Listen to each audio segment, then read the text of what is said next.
right on the landing ground.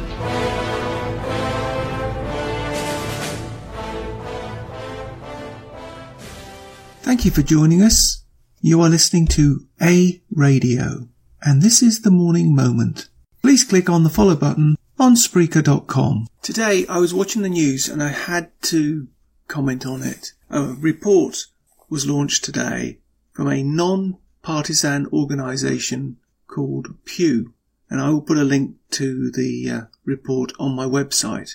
And the article and the report is on Donald Trump's administration and President Trump's appeal around the world. First, I have to say I am not surprised.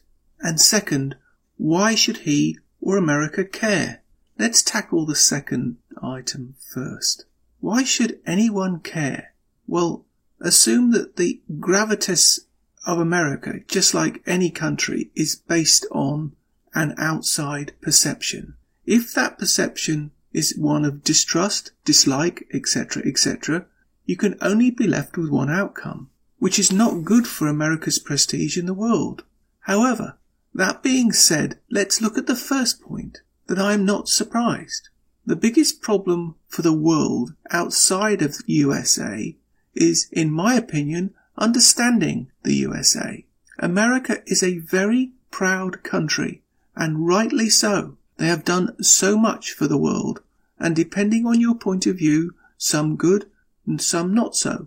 But through all of that America has done is one thread. That is freedom.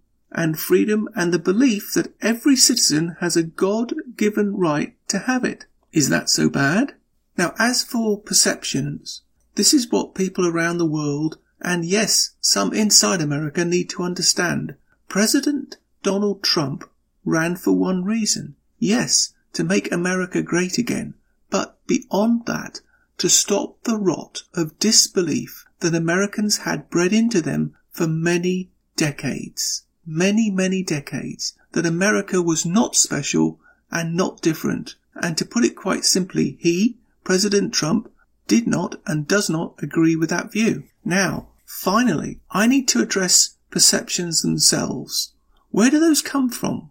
Well, obviously from the media, be it print, the old-fashioned way, or TV, or radio to a lesser extent outside of America, but inside the US, I must say, radio plays a very large role.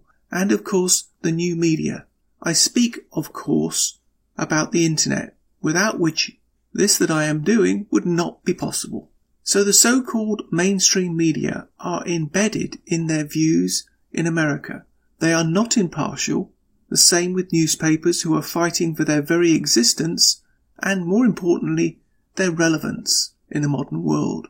They, the mainstream media, and the elite, that is the Harvard-type people, believe in the UN and, in my case, what I keep pushing, Agenda 2030 and climate change, that borders don't matter and that we can all work out our grievances around a table in the UN, and that America is just one country on an inevitable decline. Multiculturalism is the way forward, borders don't matter, redistribution is the key, police are evil, guns must be taken away from citizens, and terrorists are just misunderstood, unemployed teenagers.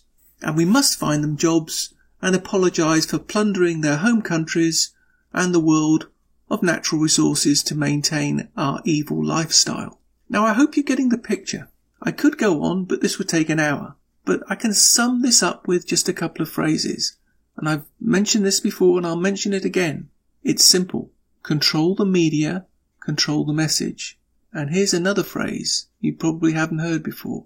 Control the education of the population, control their views. So it's not surprising to me that the world has this view.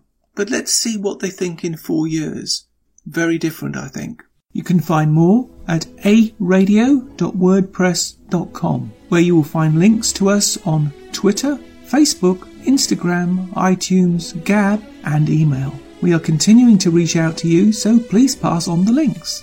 Please click on the follow button on Spreaker.com. You can listen to all my morning moments on Spreaker.com under A Radio. That's EHRADIO. A Radio. And please click on the like button. You can find all my podcasts and all my morning moments at aradio.wordpress.com. Click on the Morning Moments tab.